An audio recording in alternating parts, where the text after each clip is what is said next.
Assalamualaikum warahmatullahi wabarakatuh. Perkenalkan, nama saya Linia Jatunisa dengan NIM 2132011026. Di sini saya akan menyampaikan salah satu materi dari Hukum Perdata Internasional dengan dosen pengampu Ibu Eriska Jinelita Dwi Putri SHMH. Salah satu materi Hukum Perdata Internasional yang akan saya ambil yaitu tentang penyeludupan hukum. Berdasarkan Kamus Bahasa Indonesia, kata penyeludupan berasal dari kata selundup yang berarti penyelundup, menyusup masuk dengan sembunyi-sembunyi atau gelap dan tidak sah. Penyeludupan hukum atau evasion of law adalah suatu perbuatan yang dilakukan di suatu negara asing dan diakui sah di negara asing.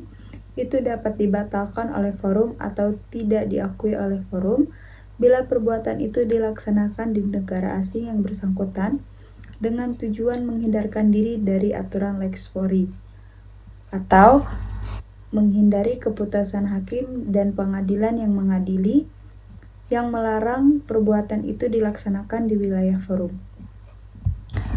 Penyeludupan hukum dalam hukum perdata internasional adalah fenomena yang muncul ketika individu, perusahaan, dan atau entitas lain berusaha menghindari penerapan hukum yang berlaku dengan memanfaatkan perbedaan aturan hukum di berbagai yurisdiksi.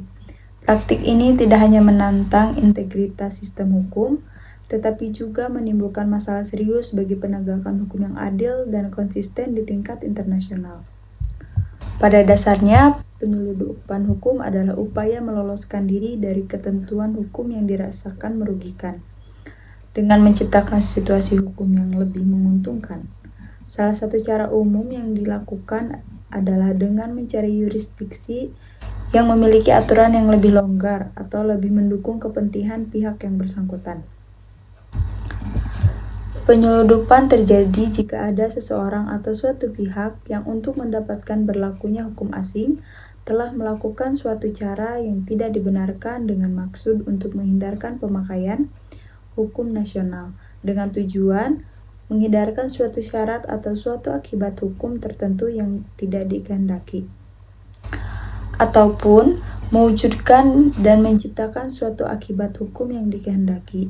Dengan kata lain, seseorang melakukan penyeludupan hukum dengan tujuan agar diberlakukan hukum yang lain dari hukum yang seharusnya digunakan.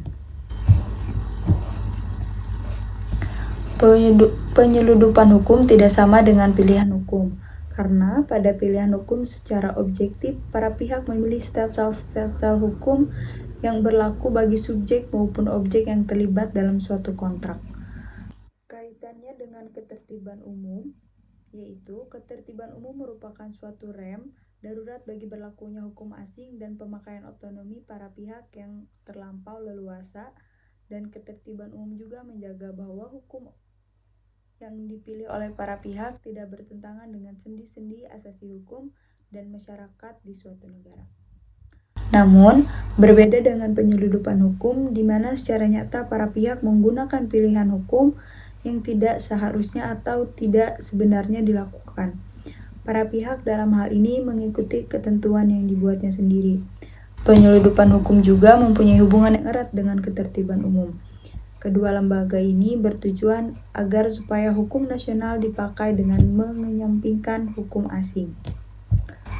Penyeludupan hukum terjadi oleh berbagai faktor.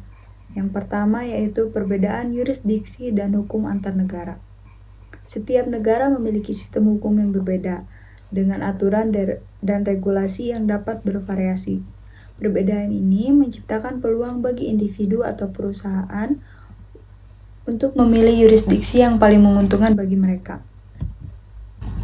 Yang kedua, ada globalisasi dan mobilitas internasional. Globalisasi ini memungkinkan pergerakan modal, barang, dan orang lebih cepat dan mudah di seluruh dunia.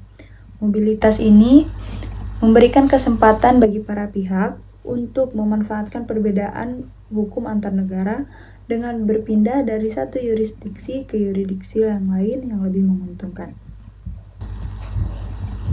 Yang ketiga, ada kurangnya harmonisasi hukum internasional. Ketidakselarasan dalam aturan hukum internasional menciptakan celah yang dapat dimanfaatkan oleh para pelaku. Yang keempat, ada kesenjangan dalam penegakan hukum. Perbedaan dalam kapasitas penegakan hukum antar negara juga berperan. Negara dengan sistem penegakan hukum yang lemah atau korup yang lebih rentan menjadi sasaran penyeludupan hukum. Karena pelaku dapat memanfaatkan kelemahan ini untuk menghindari tanggung jawab hukum. Yang kelima, ada perbedaan tingkat pajak dan regulasi ekonomi. Perbedaan dalam tingkat pajak, regulasi bisnis, atau peraturan lingkungan dapat mendorong perusahaan atau individu untuk memindahkan aset atau aktivitas mereka ke yurisdiksi dengan persyaratan yang lebih longgar, dengan tujuan menghindari beban regulasi yang lebih berat di negara asal. Yang keenam, ada perbedaan dalam perlindungan hak. Yurisdiksi yang menawarkan perlindungan hak kekayaan intelektual, kontrak, ataupun privasi yang lebih mungkin menjadi tujuan penyeludupan hukum, terutama jika yurisdiksi asal tidak memberikan perlindungan yang memadai. Yang ketujuh, ada kemajuan teknologi. Teknologi yang modern, terutama di bidang keuangan dan komunikasi, memungkinkan pelaku untuk memindahkan aset atau informasi secara cepat dan tersembunyi ke yurisdiksi lain yang memperumit upaya penegakan hukum. Yang kedelapan, ada keinginan menghindari tanggung jawab hukum. Biasanya, pelaku penyeludupan hukum seringkali termotivasi oleh keinginan untuk menghindari kewajiban hukum, seperti pajak, denda, dan tanggung jawab kontraktual dengan cara memanfaatkan perbedaan antar yurisdiksi. Yang kesembilan, ada penggunaan perusahaan cangkang dan struktur keuangan yang kompleks. Dan yang terakhir, ada kelemahan dalam kerjasama internasional. Kelemahan dalam kerjasama internasional termasuk dalam hal pertukaran informasi dan penegakan hukum lintas batas sering dimanfaatkan oleh pelaku penyeludupan hukum untuk menghindari deteksi dan sanksi dari negara asal. Faktor-faktor di atas yang dapat berinteraksi dan menciptakan lingkungan yang memungkinkan terjadinya penyeludupan hukum internasional, yang pada gilirannya menimbulkan tantangan yang serius bagi integritas sistem hukum global dan keadilan internasional.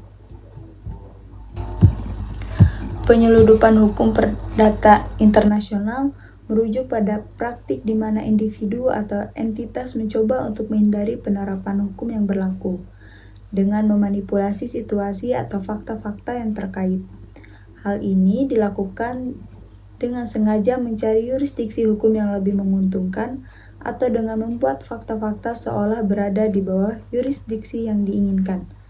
Beberapa bentuk dari penyeludupan hukum perdata internasional meliputi pemilihan yurisdiksi, manipulasi status hukum, perjanjian fiktif, pengalihan kekayaan, dan yang terakhir yaitu penghindaran hukum melalui perusahaan cangkang. Praktik-praktik di atas sering dianggap melanggar etika dan dapat menyebabkan sengketa hukum di tingkat internasional, terutama ketika yurisdiksi yang terlibat memiliki perbedaan pandangan tentang penerapan hukum. Adapun beberapa contoh permasalahan penyeludupan hukum dalam hukum perdata internasional, yang pertama yaitu ada perkawinan. Dalam praktik persoalan penyeludupan hukum, dicontohkan melalui suatu kasus perkawinan. Misalnya, terjadi para pihak menggunakan berbagai cara penyeludupan hukum untuk dapat melangsungkan perkawinan. Apabila tidak memakai cara-cara tersebut, maka perkawinan mereka tidak akan mungkin dapat dilangsungkan perkawinan menurut hukum nasional mereka. Maka mereka menggunakan berbagai cara tipu muslihat untuk menggelakkan hukum nasionalnya sendiri. Salah satu contoh kasus dari perkawinan itu ada perkawinan Gretna Green. Gretna Green merupakan salah satu desa yang terletak di Skotlandia, merupakan tempat di mana berlangsungnya pernikahan bagi orang-orang Inggris pada masa lampau bagi yang tidak memiliki persetujuan dari orang tua. Terkenal dengan sebutan The Blacksmith of Gretna Green, yaitu hakim perdamaian di hadapan siapa harus diucapkan untuk menikah. Jadi pada saat itu, tanpa izin orang tua pun, para mempelai dapat melangsungkan pernikahannya. Maka Gretna Green diibaratkan sebagai Firdaus atau surga untuk para calon mempelai yang melarikan diri dari tempat kediaman mereka di Inggris. Yang kedua yaitu ada perceraian. Salah satu contoh kasus perceraian dalam hukum perdata internasional yaitu ada peristiwa Nyonya Mr. ITJ. Nyonya Mr. ITJ seorang perempuan Belanda bernama JMR telah menikah dengan Mr. ITJ, seorang pengacara Indonesia yang terkenal. Perkawinan mereka dilangsungkan di hadapan penghulu di Bandung sesuai dengan ajaran agama Islam. Sebelum pernikahan dilangsungkan, terlebih dahulu perempuan JMR tersebut telah menyatakan masuk ke agama Islam. Pihak istri ternyata hendak melepaskan diri dari hubungan perkawinan, tetapi suami tidak memberikan surat talak. Istri pergi ke Labuhan Balik di Perapatan Panel dan meninggalkan suaminya. Kemudian di Perapatan Panel melakukan murtad dari agama Islam. Dengan cara ia mengucapkan ikrar di depan Tengku Sultan Raja Negeri Panel serta di hadapan Gede Legerde Gezah Geheber setempat. Setelah itu, ia menghadap kepada raad agama ke Perapatan Besar Negeri Panai untuk menguatkan lebih lama dalam hubungan perkawinan dengan Mr. ITJ karena sudah melakukan murtad itu. Ternyata, JMR memang ingin menikah lagi dengan seseorang dan tidak lama kemudian ia menghadap kepada pegawai Bugerlich Stand di Surabaya dengan permohonan untuk dapat melangsungkan pernikahan baru. Kali ini dengan seseorang pria RPD, seorang Belanda yang dilahirkan di Belanda. Contoh permasalahan penyeludupan hukum di hukum perdata internasional yang terakhir ada pendirian perusahaan. Perseroan terbatas yang didirikan di luar negeri di beberapa negara, beberapa fasilitas diberikan untuk pendirian perusahaan dengan hanya membayar pajak yang sangat sedikit dan dibebaskan terhadap kewajiban lainnya.